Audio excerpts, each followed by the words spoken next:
کوئی گمراہ فرقہ یہ ثابت نہیں کر سکتا کہ جو معنی تم بتا رہے ہو کیا یہ معنی محمد الرسول نے اسی طرح بتایا تھا، صحابہ نے اسی طرح سمجھا تھا؟ یہاں کوئی بات نہیں کر سکتا۔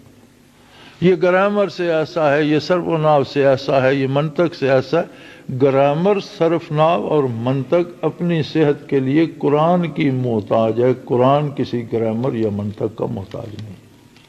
کلام الہی ہے، منطق کا کوئی اصول اس کے مطابق ہے تو ٹھیک ہے، اس سے اختلاف کرتا ہے تو منطق غلط ہے، قرآن صحیح ہے۔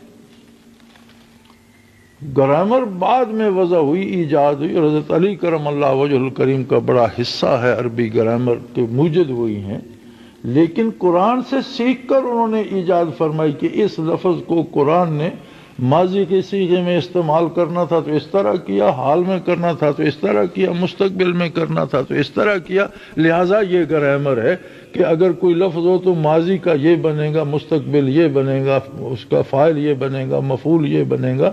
یعنی گرامر محتاج ہے اپنی صحت کے لیے قرآن کی، منطق محتاج ہے قرآن کی، قرآن کسی کا محتاج نہیں ہے، وہ کلام الہی ہے۔ اور اس کا مفہوم بیان کرنا یہ منصب جلیلہ ہے آقا نامدار صلی اللہ علیہ وسلم کا۔ کوئی بھی کسی آیت کا جو مفہوم بیان کرے وہ انہی حدود کے اندر رہے گا جو حضور نے متعین فرمائی، اس سے بڑھے گا تو یہ تفسیر نہیں ہوگی، تحریف ہوگی، قرآن میں قرآن کو تبدیل کرنا ہوگا، جو بہت بڑا ظلم ہے۔